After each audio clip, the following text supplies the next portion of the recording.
പീഡന കേസ് പ്രതി ജെഫ്രി എപ്സ്റ്റൈന്റെ കേസുമായി ബന്ധപ്പെട്ട് അമേരിക്കൻ ജസ്റ്റിസ് ഡിപ്പാർട്ട്മെന്റ് പുറത്തുവിട്ട ഡോക്യുമെന്റുകളിൽ പ്രധാനമന്ത്രി നരേന്ദ്രമോദിയുടെ പേരും വ്യക്തമായിട്ടുണ്ട്. ജനുവരി 30-നാണ് എപ്സ്റ്റൈൻ ഫയലുകളുടെ പുതിയ ബാച്ച് പുറത്തുവിട്ടത്. 30 ലക്ഷത്തിലധികം പേജുകളുള്ള ഡോക്യുമെന്റുകളിൽ 2000-ത്തിലധികം വീഡിയോകളും 1.8 ലക്ഷം ഫോട്ടോസും ഉൾപ്പെട്ടിട്ടുണ്ട്. ഇതിലെവിടെയാണ് മോദിയുടെ പേര്? ഏത് ഭാഗത്താണ് അദ്ദേഹത്തെ പരാമർശിക്കുന്നത്? കൂടുതൽ എപ്സ്റ്റൈന്റെ വസതിയിൽ നിന്ന് കണ്ടെടുത്ത രേഖകളിൽ ഇന്ത്യൻ പ്രധാനമന്ത്രി നരേന്ദ്രമോദിയുടെയും അനിൽ അംബാനിയുടെയും പെട്രോളിയം മന്ത്രി ഹർദീപ് പുരിയുടെയും പേരുകൾ ഉൾപ്പെട്ടതായി നേരത്തെ തന്നെ വാർത്തകൾ പുറത്തു വന്നിരുന്നു. ഇത് വലിയ വിവാദവുമായിരുന്നു. ഇന്ത്യയും യുഎസുമായും ഇസ്രായേലുമായുള്ള സുപ്രധാന തീരുമാനങ്ങളിൽ എപ്സ്റ്റൈൻ ഇടപെട്ടിരുന്നുവെന്ന ആക്ഷേപമായിരുന്നു ആദ്യം ഉയർന്നിരുന്നത്. നിലവിൽ പുറത്തു വന്നിരിക്കുന്ന ഡോക്യുമെന്റുകൾ ഇത് ശരിവെക്കുന്നതാണ്. പ്രധാനമായും ഒരു ഇമെയിൽ സന്ദേശത്തിലാണ് മോദിയുടെ പേര് പരാമർശിക്കപ്പെട്ടിരിക്കുന്നത്. 2017 ജൂലൈയിൽ എപ്സ്റ്റൈൻ അയച്ച ഒരു ഇമെയിലിൽ the Indian prime minister Modi took advice and danced and sang in Israel for the benefit of the US president.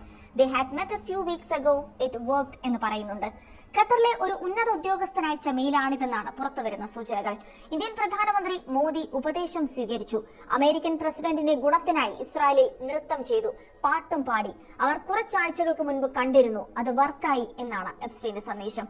2017 ജൂലൈയിൽ മോദി ഇസ്രായേലിലേക്ക് ഔദ്യോഗിക സന്ദർശനം നടത്തിയത് എപ്സ്റ്റൈന്റെ ഉപദേശം അനുസരിച്ചാണെന്ന് ഇത് അർത്ഥമാക്കുന്നു.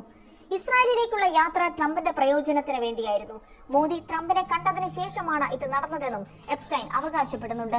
ഇന്ത്യ ഇസ്രായേൽ ബന്ധം ശക്തിപ്പെടുന്നതിനും യുഎസുമായുള്ള ബന്ധം മെച്ചപ്പെടുത്തുന്നതിനും വേണ്ടിയായിരുന്നു എന്നാണ് റിപ്പോർട്ടുകൾ. 2019 ചില ഇമെയിലുകളിൽ എപ്സ്റ്റൈൻ ട്രംപിന്റെ മുൻ ഉപദേശകൻ സ്റ്റീവ് ബാനനുമായി സംസാരിക്കുമ്പോൾ മോഡി ഓൺ ബോർഡ് എന്ന് പറയുന്നുണ്ട്. നരേന്ദ്രമോദിയുമായും സ്റ്റീവ് ബാനനുമായുള്ള കൂടിക്കാഴ്ചയ്ക്ക് എപ്സ്റ്റൈൻ മധ്യവർത്തിയാകാൻ ശ്രമിക്കുന്നതായി ഈ മെയിലുകളിൽ നിന്ന് മനസ്സിലാക്കാം. മീറ്റിംഗ് നടത്താൻ എപ്സ്റ്റൈൻ ശ്രമം നടത്തിയെങ്കിലും അത് നടന്നില്ല. അങ്ങനെ ഒരു കൂടിക്കാഴ്ച നടന്നതായുള്ള ഔദ്യോഗിക രേഖകൾ ഒന്നും തന്നെ ഇന്ത്യയിലോ യുഎസിലോ ഇല്ല. ബിജെപി നേതാവും കേന്ദ്രമന്ത്രിയുമായ ഹർദീപ് സിംഗ് പുരിയുടെ പേര് എപ്സ്റ്റൈന്റെ അപ്പോയിന്റ്മെന്റ് കലണ്ടറിൽ 2014-17 കാലഘട്ടത്തിൽ 5 തവണയാണ് പരാമർശിച്ചിട്ടുള്ളത്. പുരി അക്കാലത്ത് ഇന്റർനാഷണൽ പീസ് ഇൻസ്റ്റിറ്റ്യൂട്ടിലെ വൈസ് പ്രസിഡന്റ് ആയിരുന്നു. പുരിക്കായി എപ്സ്റ്റൈൻ പെൺകുട്ടികളെ എത്തിച്ചു നൽകിയെന്ന് സമൂഹ മാധ്യമങ്ങളിലടക്കം വ്യാപക പ്രചാരണങ്ങൾ നടന്നിരുന്നു. എന്നാൽ മുൻപ് പുറത്തുവന്ന രേഖകളിലും ഇത് സംബന്ധിച്ച് തെളിവുകളൊന്നുമില്ല. മുതിർന്ന നയതന്ത്ര ചുമതലയുള്ള ആളായതിനാൽ സംഘടനയ്ക്ക് ഫണ്ട് നൽകി എപ്സ്റ്റൈൻ ബന്ധമുണ്ടാക്കാൻ ശ്രമിച്ചതാകാമെന്നാണ് വിലയിരുത്തൽ. ഇന്ത്യൻ വ്യവസായി അനിൽ അംബാനിയുമായി 2017 മുതൽ 2019 വരെ നടത്തിയ ആശയവിനിമയങ്ങളും പുതിയ രേഖകളിലുണ്ട്. ഇതിൽ നരേന്ദ്രമോദിയെക്കുറിച്ചുള്ള ചർച്ചകളും ഉൾപ്പെടുന്നു. 2019 മെയിലിൽ ഇന്ത്യയിലെ ലോക്സഭാ തെരഞ്ഞെടുപ്പ് ഫലങ്ങൾ വരുന്ന സമയത്താണ് ഏറ്റവും പ്രധാനപ്പെട്ട സന്ദേശങ്ങൾ അയച്ചിരിക്കുന്നത്. അതും ലൈംഗിക കുറ്റത്തിന് ജെഫ്രി എപ്സ്റ്റൈൻ അറസ്റ്റിലാകുന്നതിന് 6 ആഴ്ച മുൻപ്. എപ്സ്റ്റൈനും അനിൽ അംബാനിയും മെയ് 23-ന് ഒരു മീറ്റിംഗ് നടത്താൻ തീരുമാനിച്ചിരുന്നു. അന്ന് തെരഞ്ഞെടുപ്പ് ഫലം വന്നു. മോദി വൻ ഭൂരിപക്ഷത്തോടെ വീണ്ടും അധികാരത്തിലെത്തുകയും ചെയ്തു. അതിനു മുൻപ് മെയ് 20-ന് എപ്സ്റ്റൈൻ സ്റ്റീവ് ബാനന് ഒരു മെയിൽ അയച്ചിരുന്നു. മോദി എന്നെ കാണാൻ വ്യാഴാഴ്ച ഒരാളെ അയക്കുന്നു എന്നായിരുന്നു അത്. മെയ് 23-ന് വൈകുന്നേരം 4:30 അനിൽ അംബാനി എപ്സ്റ്റൈന്റെ ന്യൂയോർക്കിലെ വീട്ടിലെത്തിയതായി ഇമെയിൽ സ്ഥിരീകരിക്കുന്നു.